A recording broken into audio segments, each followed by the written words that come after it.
Hello guys, ഞാൻ ഇന്നിവിടെ ഉണ്ടാക്കാൻ പോകുന്നത് നമ്മുടെ സ്വന്തം ക്യാബേജ് തോരനാണ്. അപ്പം നമുക്ക് ഉണ്ടാക്കിയാലോ? ആദ്യം ഒരു പാൻ അടുപ്പത്ത് വയ്ക്കുക. ഞാനിപ്പോൾ ഇവിടെ ചീനച്ചട്ടിയാണ് എടുത്തേക്കുന്നത്. വോട്ടെവർ നിങ്ങളുടെ കയ്യിലുള്ളത് എടുക്കുക. നെക്സ്റ്റ് നമുക്ക് 2 ടേബിൾ സ്പൂൺ വെളിച്ചെണ്ണ ആഡ് ചെയ്യാം. അത് കഴിഞ്ഞ് നമ്മുടെ കടുക് മണിയില്ലേ, അതിനിട്ട് പൊട്ടിക്കുക. നെക്സ്റ്റ് കരിവേപ്പില ആഡ് ചെയ്യുക. എന്നിട്ട് കടുക് വറ. അതിനുശേഷം നമ്മുടെ കടയിലൊക്കെ മേടിക്കാൻ കിട്ടില്ലേ തവിടുള്ള അവിൽ, ആ അവിൽ ആഡ് ചെയ്യുക. എൻ്റെ അവിലിൽ കുറച്ച് പൊരിയൊക്കെ ചാടിപ്പോയിട്ടുണ്ട്. നിങ്ങൾ അവിൽ മാത്രം ഇട്ടാൽ മതി. എന്നിട്ട് അതിനെ നന്നായിട്ട് സോട്ട് ചെയ്തെടുക്കുക. നല്ല മൂത്ത് വരുന്നത് വരെ അതിനെ നന്നായിട്ട് സോട്ട് ചെയ്യുക. അതിനുശേഷം നമ്മുടെ ക്യാബേജ് ആഡ് ചെയ്യുക. ആർക്കൊക്കെ ക്യാബേജ് ഇഷ്ടമാണ്? എനിക്ക് ഭയങ്കര ഇഷ്ടമാണ്. നിങ്ങൾ ആർക്കൊക്കെ ക്യാബേജ് തോരൻ ഇഷ്ടമാണെന്ന് കമൻറ്റിൽ അറിയിക്കണം കേട്ടോ. അതിനുശേഷം നമ്മുടെ ക്യാബേജിനെ നമ്മൾ നന്നായിട്ട് മിക്സ് ചെയ്തിട്ട് 1/2 ടീസ്പൂൺ ഉപ്പും 1/4 ടീസ്പൂൺ മഞ്ഞൾപ്പൊടിയും ആഡ് ചെയ്യുക. എന്നിട്ട് ഇനി നന്നായിട്ട് മിക്സ് ചെയ്ത് കൊടുക്കാം. ഉപ്പ് വേണമെങ്കിൽ നമുക്ക് ഇനിയും ആഡ് ചെയ്യാം. നമ്മുടെ ടേസ്റ്റ് അനുസരിച്ച് ഉപ്പിൽ മാറ്റം വരുത്താം.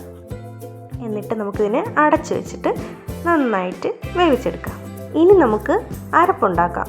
അതിനൊരു മിക്സിയുടെ ജാറിലേക്ക് 1 പിടി തേങ്ങ, 1/4 ടീസ്പൂൺ ജീരകം, ഒരു 3 വെളുത്തുള്ളി, ഒരു നുള്ള് മഞ്ഞൾപ്പൊടി, പിന്നെ നമ്മുടെ എരിവിനനുസരിച്ച് കുറച്ച് മുളക് പൊടി, ഇത്രയും ആഡ് ചെയ്യുക. എന്നിട്ട് നമുക്കിതിനെ ഒന്ന് ക്രഷ് ചെയ്തെടുക്കുക. പ്രത്യേകം ശ്രദ്ധിക്കുക, ഒരുപാട് അരയാൻ പാടില്ല. ഒന്ന് ക്രഷ് ചെയ്തെടുത്താൽ മാത്രം മതി. ഇതാണ് ഇതിൻ്റെ കൺസിസ്റ്റൻസി. ഇനി നമുക്ക് നമ്മുടെ വെന്ത കാബേജിലോട്ട് ഈ കൂട്ടിന് ആഡ് ചെയ്ത് കൊടുക്കാം.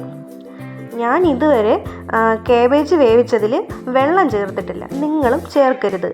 വെള്ളം ചേർക്കാതെ ഉണ്ടാക്കുന്ന കാബേജ് തോരന് പ്രത്യേക ഒരു ടേസ്റ്റാണ്.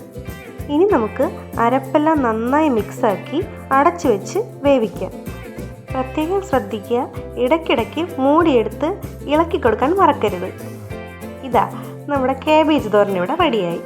നമുക്കിനി ഇത് ഒരു സെർവിങ് ബൗളിലോട്ട് മാറ്റാം. കണ്ടില്ലേ ഗൈസ്, നമ്മൾ എത്ര പെട്ടെന്നാണ് ഇത് ഉണ്ടാക്കിയതെന്ന്. അപ്പോൾ നിങ്ങൾക്ക് ഇഷ്ടപ്പെട്ടെങ്കിൽ നിങ്ങൾ ഉറപ്പായും വീട്ടിൽ ട്രൈ ചെയ്യുക മാത്രമല്ല എന്നോട് അഭിപ്രായം പറയുകയും വേണം. അപ്പോൾ എൻ്റെ വീഡിയോ ഇഷ്ടപ്പെട്ടെങ്കിൽ ലൈക്ക് ചെയ്യുക, ഷെയർ ചെയ്യുക.